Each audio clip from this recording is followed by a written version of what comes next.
Hey guys, I want to talk a little about setting up your team, and so walking through kind of getting your players aligned and getting new players signed and negotiations and things like that. So, firstly, you've set up your game, you've done all of the pre-work on getting started. Now you want to really focus on your team, and so first thing you're going to go in to do is go to your My Team, and you're going to want to select the players that aren't going to fit your system, that you're not really going to hold on to, or that you need to sell to generate, revenue, transfer budget, and salary budget. So um, just go in. You can see that I've listed some players for transfer already. Let's find one that I haven't listed. So this guy is not going to fit my system. All of these players I'm actually going to get rid of because I'm doing a total rebuild. But if I want to get rid of them quickly, I'll just transfer list them. If I, want to focus more on the transfer budget offer, then I'll open them up to reasonable offers. And in some cases, I'll do all three if I, you know, don't really care about getting rid of them that much. They might be good later on, but I could really use the revenue from a transfer budget perspective. So those are your three options. Go through every player that you want to do that with and check those boxes. And then on to the next step. So the next step will be to go to your youth team, and based on who you're getting rid of and the team style and play style that you want to have, you need to go and sign some of the youth team players that fit your style or that you think are going to be able to progress. Now, this can be challenging if you haven't gotten the salary budget available yet by getting rid of those first team players. So, for example, I can come down here, I could sign this guy. It's not really going to make that much of a difference. It's going to be useless on my team. But, up at the top, Harrington, he might be good. So, I would wait till I get that 241,000 salary available before I can sign him. And so, that's basically getting rid of one first team player.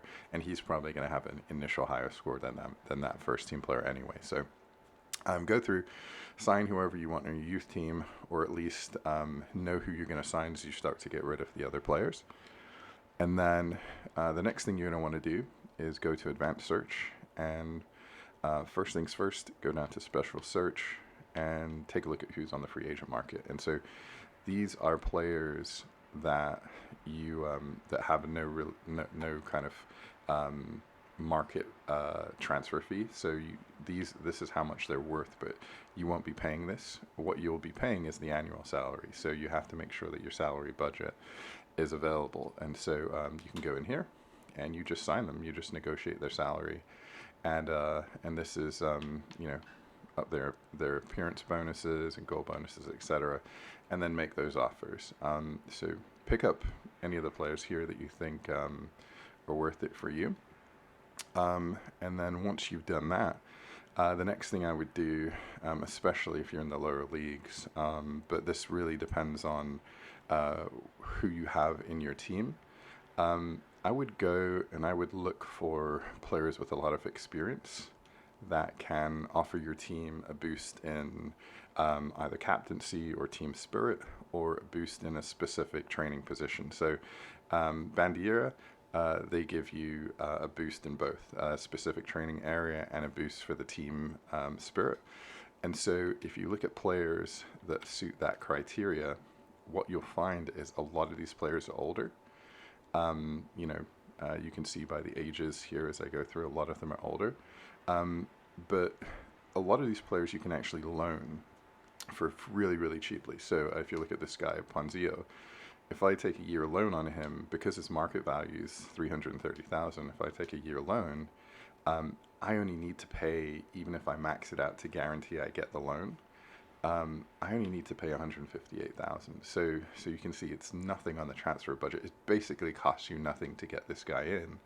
And what he'll do is, one, you can play him, But the second part of this is you can actually, if you have a really good defensive midfielder or a player that can be really good that needs training, they'll get a boost by having him on the team in how quickly they progress and how quickly their development progresses. So really, really important to kind of select some of these players, one, for your team, but two, also to help boost other players. A couple really good players. I'll do another video on specific players, but Alessandro, really, really good.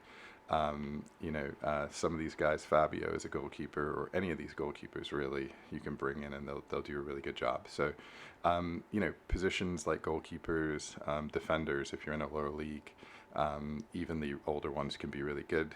And then attackers, not so much because they're a little slower, but, you get the point. All right, and so once you've selected your player roles, then it's time to kind of go to your abilities and find players that suit your system that you might want to purchase or loan. And so a large portion of this for me is, so I think speed and physicality are really important. So let's say we're going to search for a player that has a little bit of speed and a little bit of physicality. These are kind of system players. So this is where you'd start to take a look at players that suit your system, and really, now I can't afford any of these, but if you go, the further you go down, 77, 76, or 75, etc.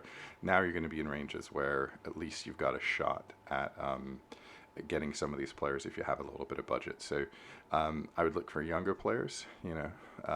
This guy, he's a center back, but decent physicality, decent speed. If that's the system I'm picking, then I can store him on my list, or I can go straight ahead and make a loan offer, or a purchase offer.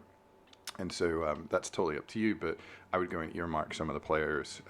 Even if you can't afford them now, I would put them on your list so that you know what you're building towards. And then the last step is actually then going through the negotiation process. So, finding a player, doing the negotiations, and you can do that with your own players.